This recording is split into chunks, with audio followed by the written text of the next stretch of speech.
Pag-uusapan natin ngayon ang 2 best breeds na dapat yung alagaan ng mga pure heritage chickens. Ano nga ba yung mga sumikat nung una at hindi nalalaos? Yan, no?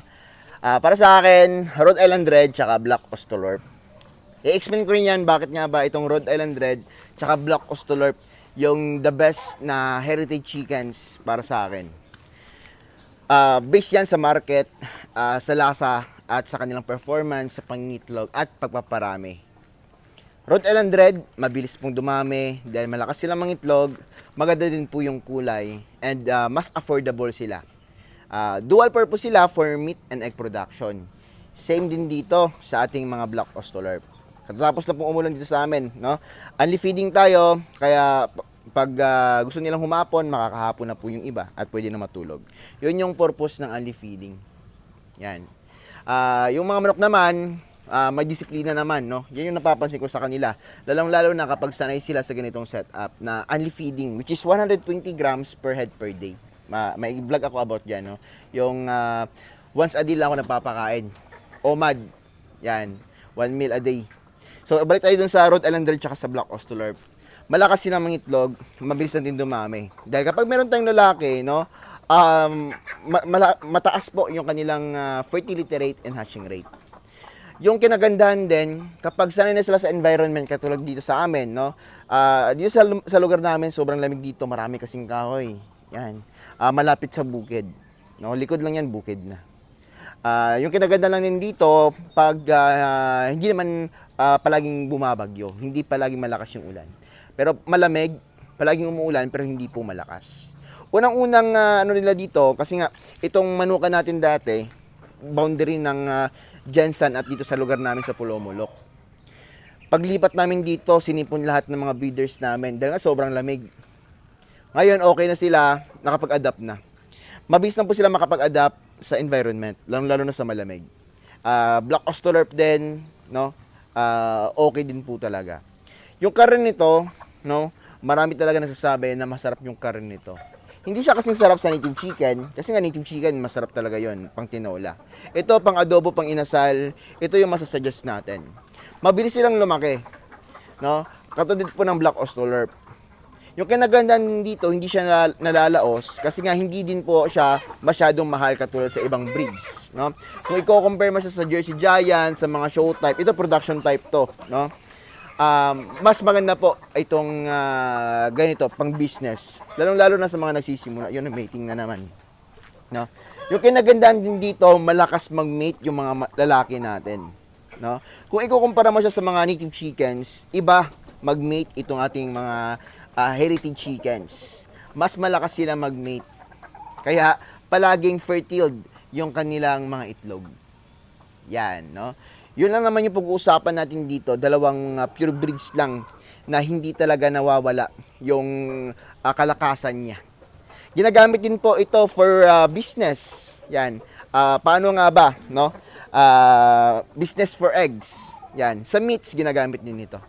Yan. Organic, yung mga brown eggs, yan, pwede din po itong masuggest sa inyo. Yung kinagandahan lang ng Rhode Island Red, kung ikukumpara mo siya sa mga layer eggs na mga breeds katulad ng na brown, na napubus ng brown eggs, like decal brown, yan. Yun kasi, no, kapag decal brown, tapos pinag-mate mo siya sa, sa decal brown din, F2 yung kakalabasan. Maraming buyers na ayaw ng F2. No? Kasi nga mas malakas na mangitlog yung F1, no? Kapag binreed naman natin yung F2 sa isang pure breed, yan, F2B, no? Kapag F1 to F1, yan, F2 to F2, yan. Palayo ng palayo, no? At yung lalabas na kulay, may tendency na more on red or more on white. Yun yung kinalabasan dun. Ito naman yung pure na Rhode Island Red, kaya natin magkapa-produce ng decal brown kung ipaparisan mo siya ng white leghorn. Yan. Napakaganda pong alagaan ito.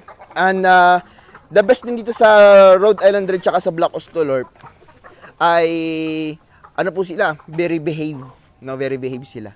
Yun yung napapansin ko dito. And halimbawa man lang, may mga bumibili ng mga breeders dito, which is hindi na namin ginagawa ngayon. Then, konti na lang yung breeders natin. Mapaparami pa tayo. Yan, no? Kapag may bumibili sa atin dati, madali lang pong ulihin. Unlike sa native chickens, grabe, talagang habulan pa, no? Ito naman, medyo relax lang. Yun yung kinaganda nito, yung behavior ng Rhode Island Red at Black Costoller. Hindi din siya, sabi ko nga kanina, yung presyo nito ay hindi siya kasing mahal sa ibang breeds. Unlike dun sa mga mamahaling manok natin, no?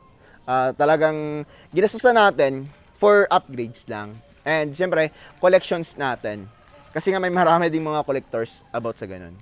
So ito, masasuggest ko for business, the best, ang Rhode Island Red tsaka Black Costoller, no? Kung pure breeds. Yan. Kung gusto niyo man for meat and egg lang na wala kayong pakialam sa breeding nila, no? So doon kayo sa mga hybrids.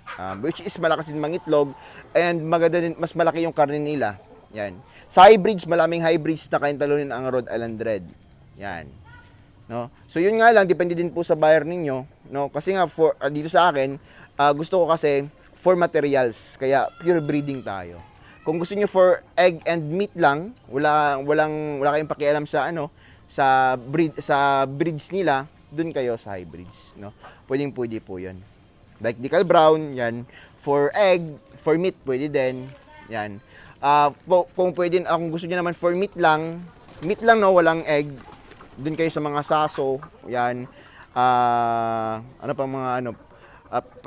sa akin kasi for upgrading, Jersey Giant yung pinaka the best. So, pure Jersey Giant, meron tayo doon. Yan. Pwede yung gamitin pang-upgrade, no? Pwede yung gamitin pang-upgrade sa Rhode Island or sa Black Costoller nyo kasi nga pang-karne lang naman.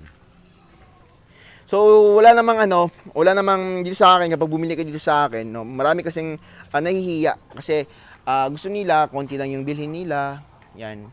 Yung sa akin naman, depende yan sa inyo, depende sa budget ninyo, no? Kapag pumunta kayo dito, babudgetan natin yung budget ninyo, no, kung ilan yung magkakasya. May mga freebies pa naman ako na binibigay. Yan. No, so ganyan lang po kadali, no? 4 months old, baba na natin. Minsan kasi 4 months old, may mga 4 months old and half, 5 months old, may nangingitlog na. Yan. So ayun, yung mga itlog nila pwede na ring i-incubate 'yon, no? Pero yung kinalakasan yung pagsisimula ng malakas na pangitlog, 6 months to 8 months old yan. Yun talaga, grabe malakas mangitlog yung manok natin. You know, si AJ nag-harvest na naman ng itlog. Sa Shamu Native siya nag-harvest ng itlog. So, ganoon lang kadali, no? Yan. Maulan ngayon, ginagamit ko dito. Pwedeng ambroxetil. Yan, maintenance lang. No, wala namang sinisipon sa kanila. Malalaman naman kapag gabi yan, kapag may mga halak, yan, parang umaaching. Yan.